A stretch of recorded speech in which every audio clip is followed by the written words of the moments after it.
I gotta record this shit.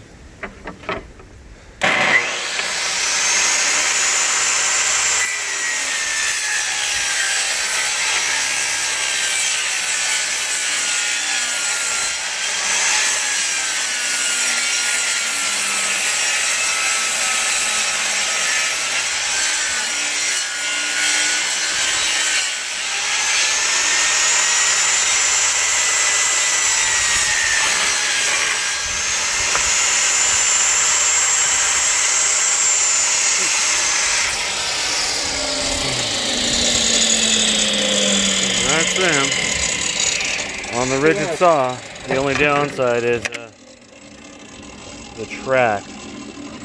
When it mounts on top of the fence, it's actually just a tiny bit too wide. That's it.